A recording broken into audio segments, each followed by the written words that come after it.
Name that car. Chrysler, That's a Dodge. some kind of Chrysler product. That's a Dodge, isn't it? I thought it was a DeSoto. Oh, okay. So here's our, on the right is our taxi driver that Debbie arranged. And he rented this little minivan for all 6 of us to go in. That's Bill on the left side there. And we're headed to Havana the Monday. The front of this thing is a Ford Fairlane and the back end is a Mercedes van.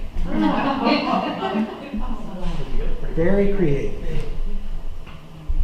So this is a scenic stop. This is the highest bridge in Havana. And this was our first stop once we left Veradero. And they have, again, a band playing. And that was very nice. Laura and I got a rum drink. And it was a hollowed out pineapple. And they put the fruit juice in there. And the rum bottle were just on. And just put as much as you want in it. Or is it?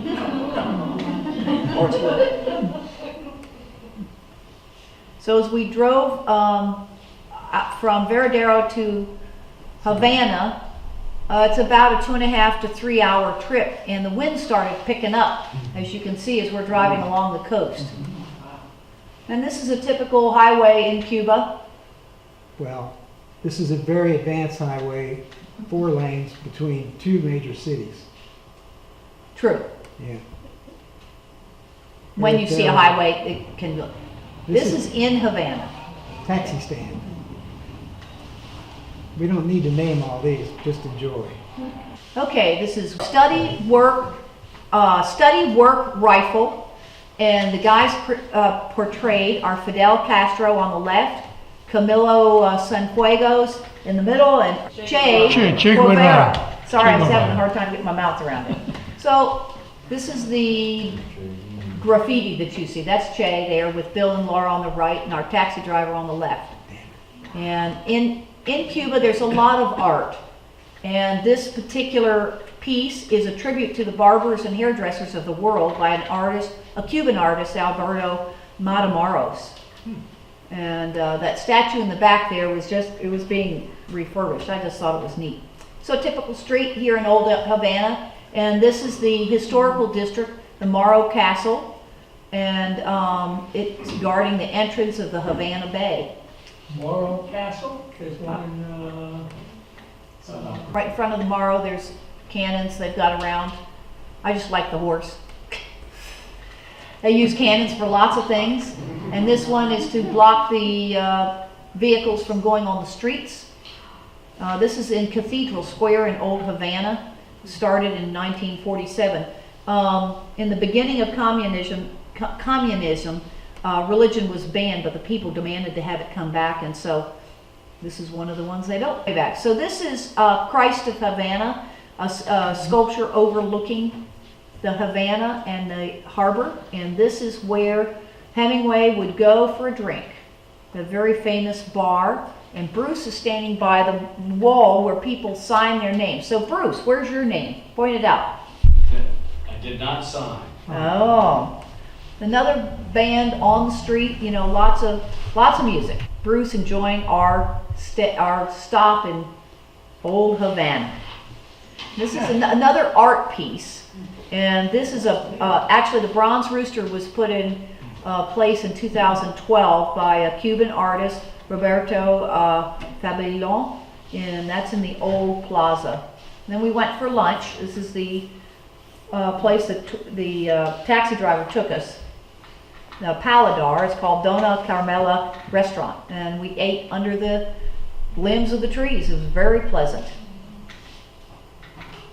So this is that Christ statue up close and personal. It's white marble and overlooks the harbor. You can see there's a cruise ship was actually in the day we were there. Overlooks Havana. And this is the Capitol building, which looks a lot like ours. Very reminiscent of our Capitol building. And then next door to it is the Great Theater of Havana, and it's located across from a park, and it's home of the Cuban National Ballet. Don and I are standing in the Revolutionary Square in 1959. This is where it started to have political rallies and concerts. And behind us is Camilo Cienfuegos, and the saying says, you're doing well Fidel. And as we're getting ready to leave Havana, the wind has picked up. And they had high tide and high winds. And now we've got water in the streets. And our taxi driver had to go in a different direction. He couldn't leave the way we came in. So it took Oriental. Yeah. Yep. So it took us a little longer getting back. So Tuesday we left. We had 3 cities in 2 days and a bus trip. This is our guide, Javier. He said, "Okay, you can pronounce my name. Have a beer." And he was very good. This is a map to show we were. Let's see, right about there, and we went to Cienfuegos. We went down here and Santa Clara. So the Trinidad's down here. So they're both along the. So it's a city which isn't noted here, but Cienfuegos and Santa Clara. Those are the 3 places we went, and we went across the mountains here, which is the highest place in Cuba. You see, Cuba's a huge island. In 2 weeks, there's no way you can cover what you would like to. Just the way it is. Sugar cane, which used to be a big crop in Cuba during the 1989, I think, was glasnost, and the Russians quit buying it, so that put a kibosh on it. This is a train that was used to haul sugar to market.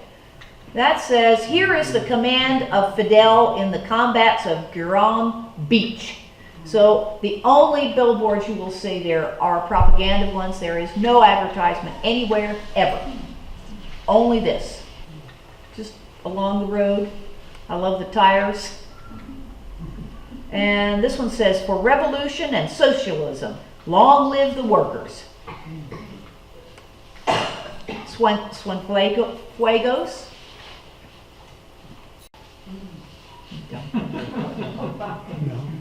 No, they're all here, Dee. So fruit and vegetable vendor. This guy is Jose Marti, nationalist leader, very famous guy. This is the theater in Cienfuegos. I'm sorry, I'm having a hard time getting my mouth around it. Very eclectic building. We didn't have time to go in these buildings. This tour was pretty quick, so you just kind of got your toe in the water, and that's all you got. You didn't get to look too much more. But as we were leaving town, Bruce? Yacht Club. Used to be a rich man's home, but it's now the yacht club in Cienfuegos. Harbor entrance. You can see the ship there. And this is another house of a rich person that fled to Miami, and it is now a hotel. And that's what happened to most of the rich people that left. Their homes are now used for hotels by the government. Name that car. So this is some of the traffic on the highway. Another one with the fat tires. And this is where we had our lunch and a nice buffet that was offered, and all the food we had was included, as much as we wanted. This is in the town of Trinidad, which was founded in 1514, and it's in the province of Sancti Spiritus, and I think there are 8 of them in just like states. It's the cap, and it's in central Cuba, and it is on the UNESCO World Heritage Site since 1988. And behind that, behind this car here is our Chinese bus. They don't buy U.S. stuff. Well, they can't, haven't been able to. This is a church, San Francisco de Assisi, and they're known for, actually Trinidad's known for its museum. So that we went up, we had time enough to go up the bell tower and look and view the scenery around from the bell tower. It was beautiful.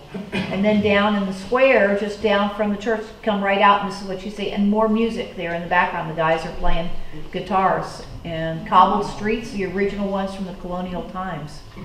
There in Trinidad, we also stopped by a little store that we watched a woman roll cigars. We asked her name was Alma, and we asked her if she smoked. She says, nope, she didn't smoke. I thought it was interesting that she would roll. her finished cigars were on the top and her tools were all down below on this little wood desk. And there's Bruce and Don watching. And then in Trinidad on some of the streets, they had these little kiosks for the tourists to buy stuff. This is the steps going up to a rich person's house. And these steps were where they sold slaves back in colonial times. Now it's a gathering place for people to sit. A lot of sorrow on those steps. Yep.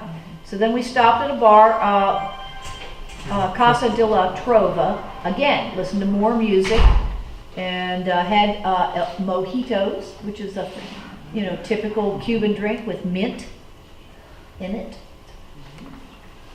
And oh, by the way, the bartender got up and sang. This is the typical street scene.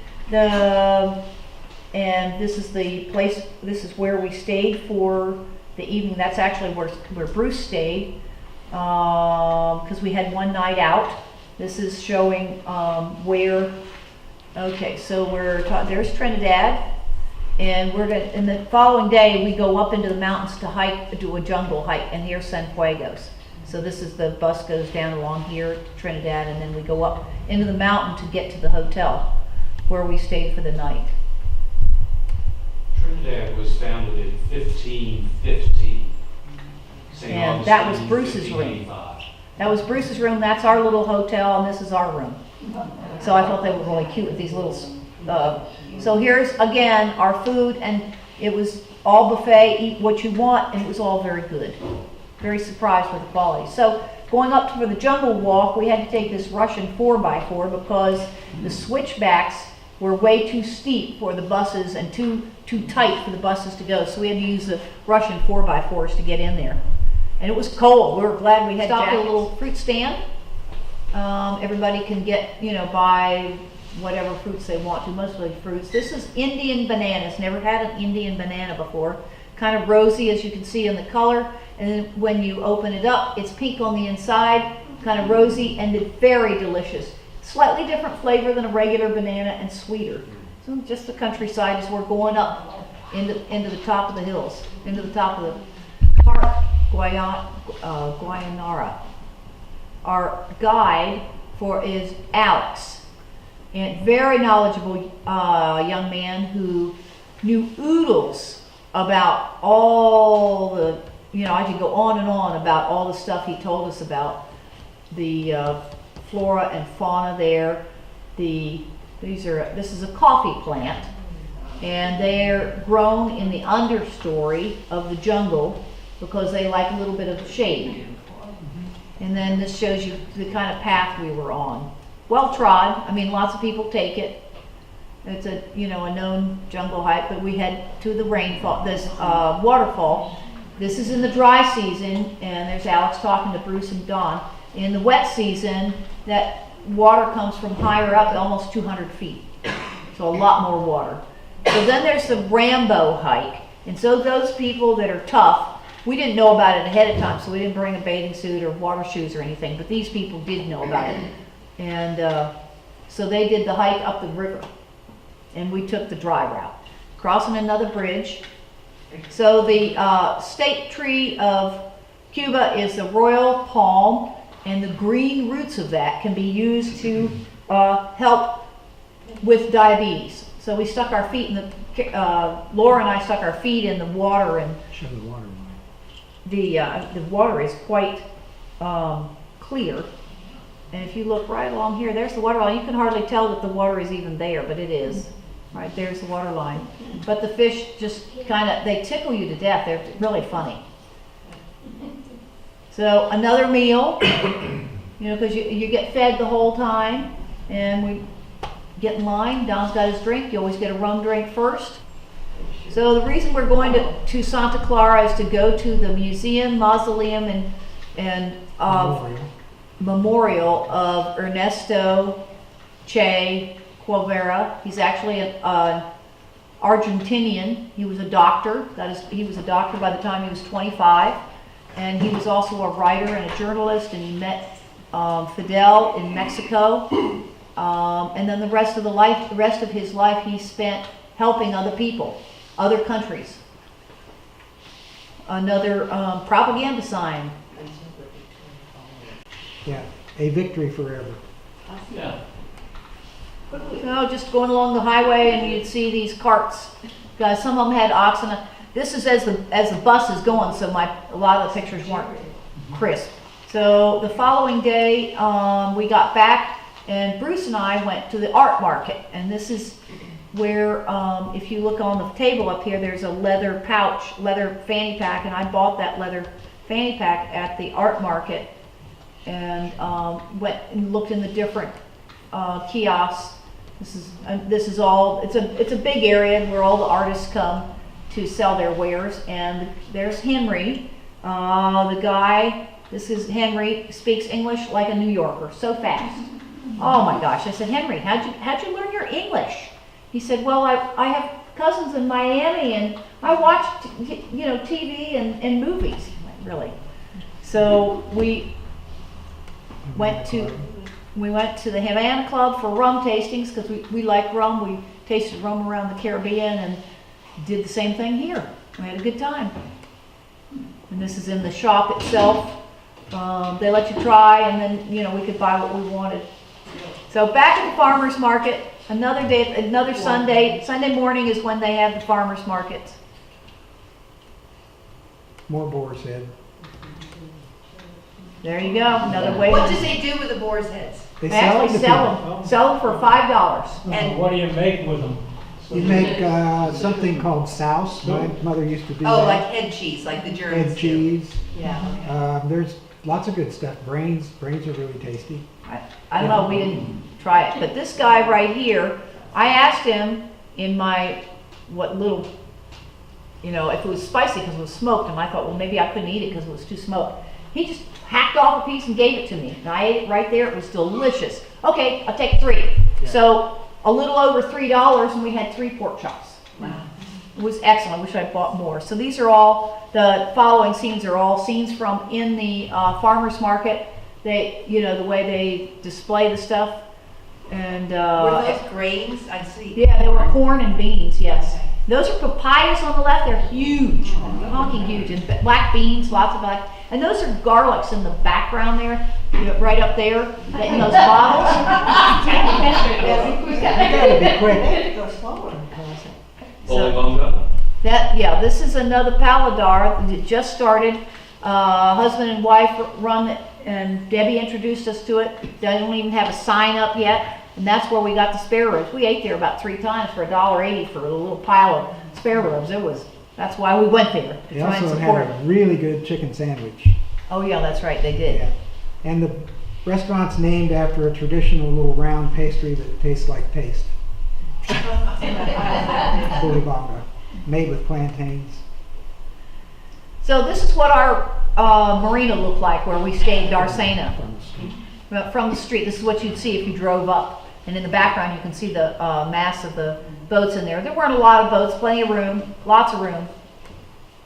And to the left is, you can just barely see our mast. There's a mast that's kind of slanted. That was one that was aground.